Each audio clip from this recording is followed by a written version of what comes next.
So welcome to Wonky Billiards in the Mesa for this race to 3. I'm playing at 10 ball against the Ghost.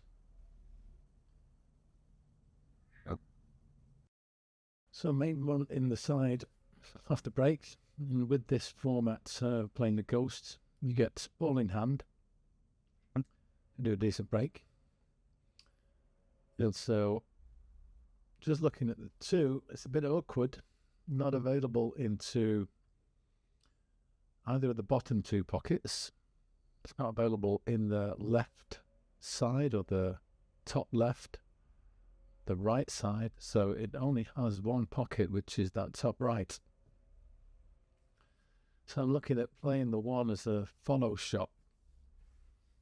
So I'll set it up to the bottom left corner, try and follow forward.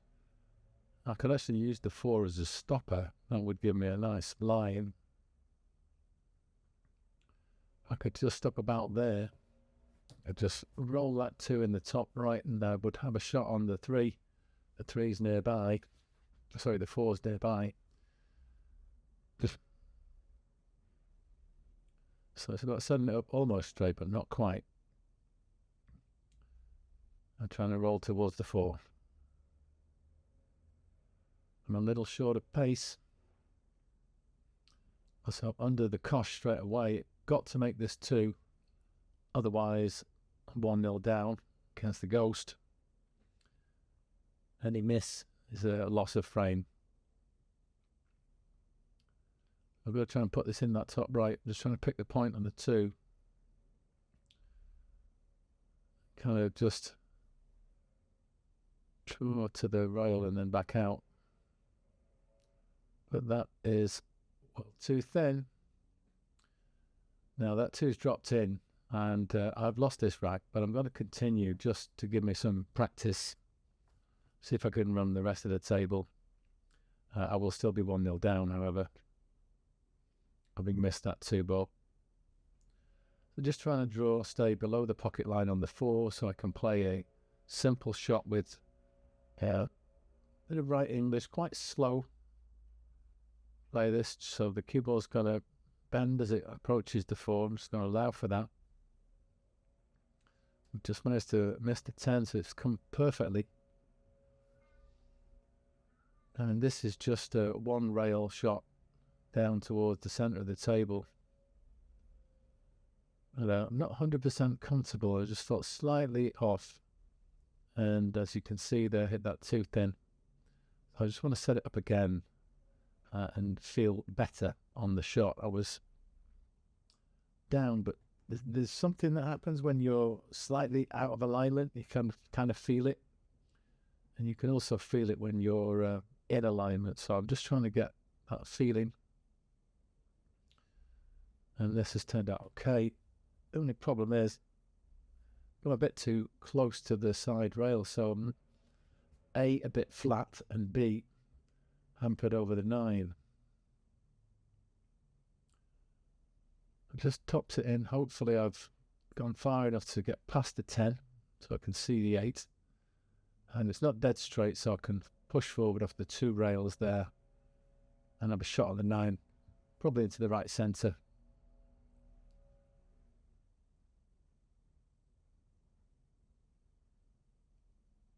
And it's looking good for the right side pocket. I'll just play this with left English and a little bit of above centre striking, so I should hit that top cushion just past the centre on the left side and then swing round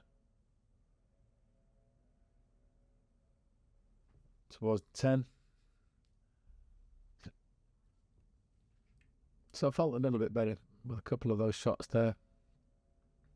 But still 1-0 down, so going to be racking the balls and breaking. Rack 2.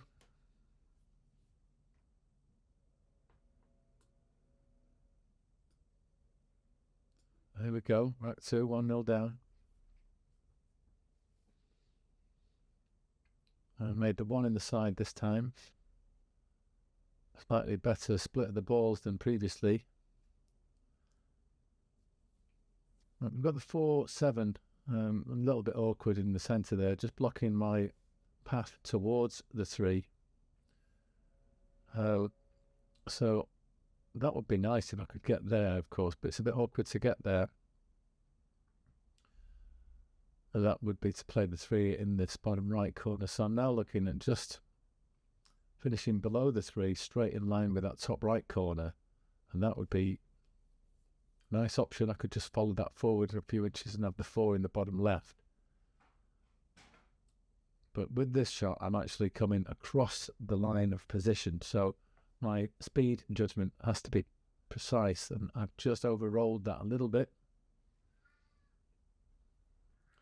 So now I'm looking at playing a cannon, which I don't really want to have to do. I can either cannon into the 4 or into the 7. I don't like nudging into the 4 because I could easily nudge it safe or snooker myself behind the 6 or something like that. So I think if I can just draw into the 7, I'll just kick the tripod there. Just kind of adjust that. Yeah, so if I can cannon into the 7, I should leave myself the 4 either up the rail into the same pocket or possibly into the right centre.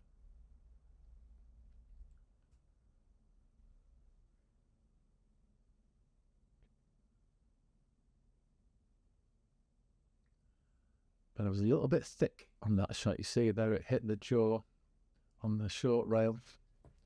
So that's a loss of rack. I'm 2-0 down now, but as with the previous game, I've lost this rack, but I'm going to continue. I just want to pot a few balls before starting the next. See if I can finish the rack off. So just drop this in. Should leave a 5, then I can then punch around a couple of rails. I quite like this stun shot with a little bit of running side, which is left English in this instance. And try and come round for the 6 in the left side pocket.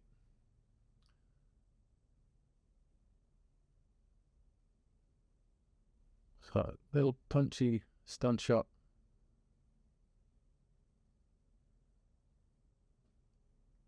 I actually went a little bit tighter to the corner than I wanted, and so I've ended up with a shot in the bottom left.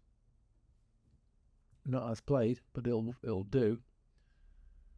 I'm just looking at the natural angle to follow forward onto that long rail on the left. It's probably going to hit the rail round about 1 diamond down from the middle pocket. So I want to try and get a lot of follow on the cue ball. Let's see if I can bounce back across to the middle of the table and just get past the pocket line on the 7, so I've got a natural angle to get up for the 8.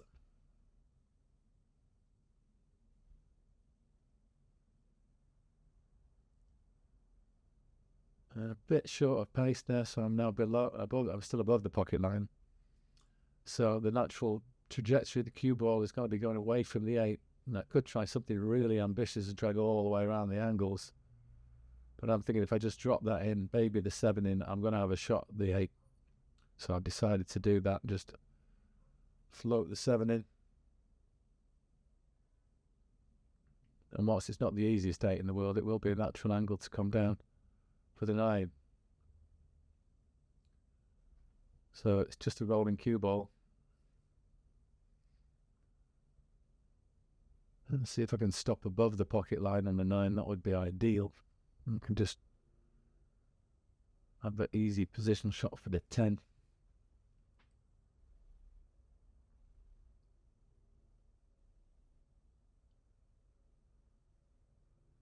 But as with the earlier shot on the 5 ball, I overcut that. Not a positive stroke. It was a little bit tentative. So fancy setting this one up again just because I'd like to make this shot before moving on. Since a very similar shot caused me a problem earlier.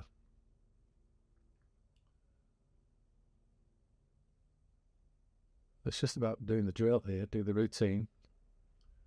Get the point on the 8, turn in your mind. Keep your eyes on it. Focus on it. Check your point on the cue ball, make sure you get in the centre line. No English required here. Little pause at the end of the backswing and then just let the cue go through. As you can see, I've come down below the 9. I think that was inevitable. To try and hold that, you'd have had to really roll it slowly. So I'm going to play this with top and right. Just try and check the cue ball off that top cushion. Come down where my hand is.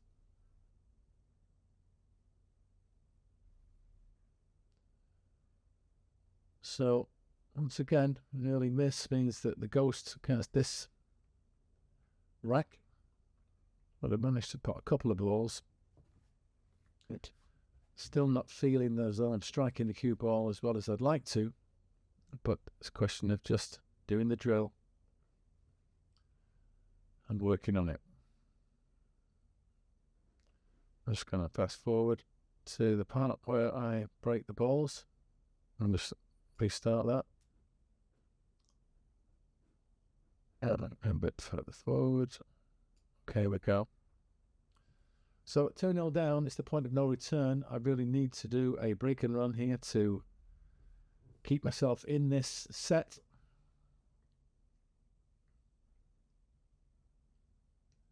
Otherwise, it's a 3-0 thrashing by the ghost. We don't want that.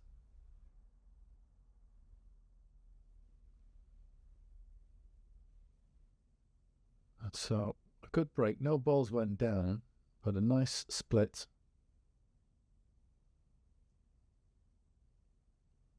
One to the 2 to the 3 is a little tricky, as you can see. 2 being glued to this bottom cushion. And as I said earlier, I do tend to prefer a follow shot if I can set that up. So I'm looking at it will go in either of these bottom 2 pockets, but I'm thinking the bottom left, and I've got to try and get past the 7. So find that gap between the 7 and the 10.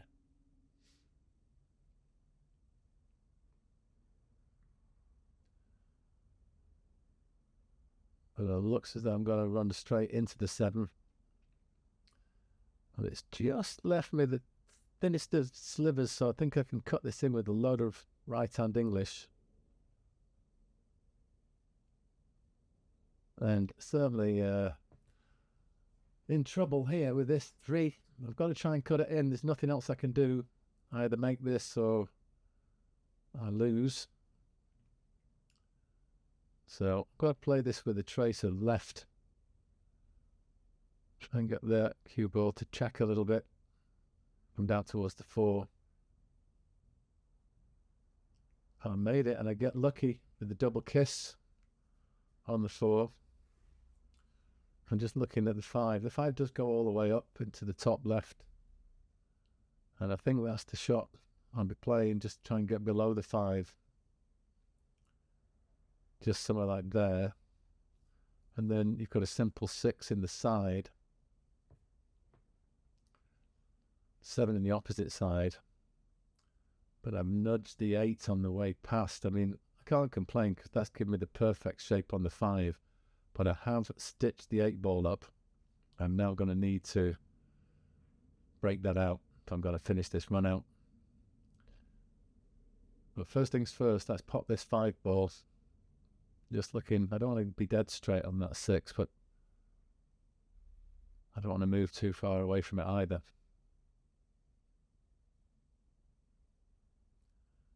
That'll do. So now I'm just going to make sure I get above the pocket line on this 7. It will go, the 8 will go in the top right. So, I mean, there's a shot where you could just try and drop behind it. But looking at the 10-8 as they are, if I can just nudge into the 10, I will promote that 8 towards the corner. So, trying to just leave myself an angle to get that cannon. To just make the 7. And try and run into the 10 and try and just raise that 10 ball. Just nudge the 8 forward.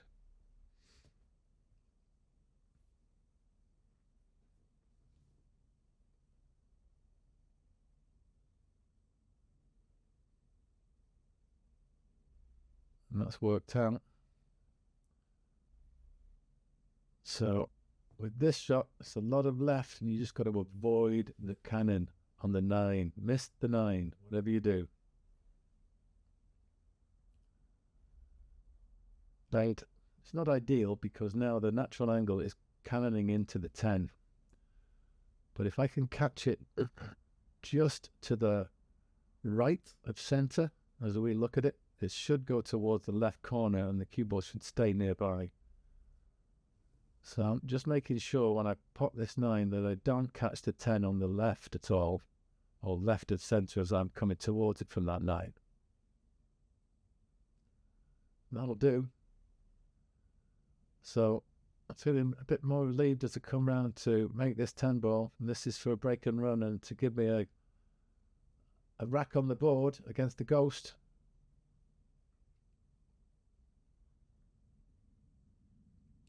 And that was by no means a simple run out, but I just kept making the ball, so I'm quite pleased with that. A bit of luck involved, but you always need a bit of luck.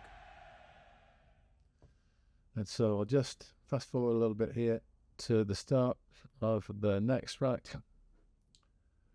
So needing another break and run to level up the match and get to the hill.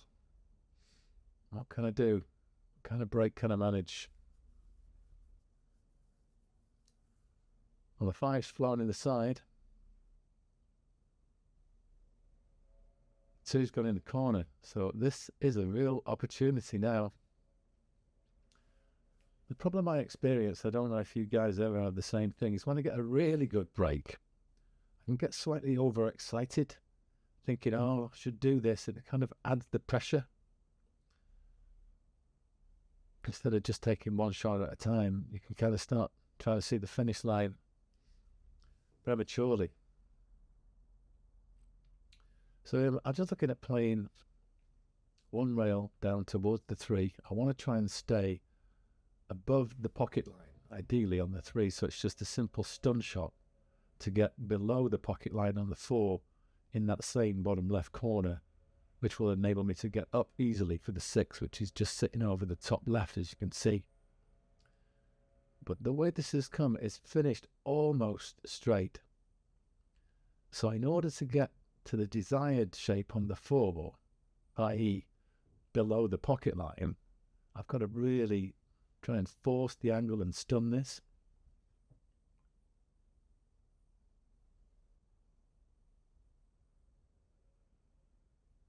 And that was not a well-delivered shot, and so I lose the set, 3-1. But I do want to give myself a bit of practice, so I'm looking at this shot again, and I'm thinking, instead of that forcing shot, maybe I should have just accepted the angle. Just draw back and take the 4 and play around this bottom right corner of the table with a bit of English. But as it happens, I've drawn almost straight again, so now that shot's not really on. And I'm going to try and find my path up the table, so I think it's top and right. I'm just trying to avoid the 8 ball here. Come down, short rail at the bottom of the table, left hand long rail between the 8 and the 9, behind the 10 and past the 7. Just missed the 8. I'm going to get past the 7, so I'm doing okay. I'm a bit close to the rail than I would have liked, but I can just roll this in to just get above the 7. I've slightly overhit that. I need the bridge. The one small blessing is that it is a natural angle to come down this left side of the table. I should be able to do 2 rails and finish quite close to that 8, maybe for the right centre or the bottom right corner. It's going to be the centre. And so I've got to do a little draw shot, try and get as straight as possible on the 9. And then just a delicate little floaty shot. Let's try and find the centre of the cue ball, follow through, keep your head down. So yeah, apart from that silly miss on the 3, I could have been hill, but there we go. That's 3-1 to the ghost. So thanks for tuning into Math Like. I hope to see you all back on the channel. real soon.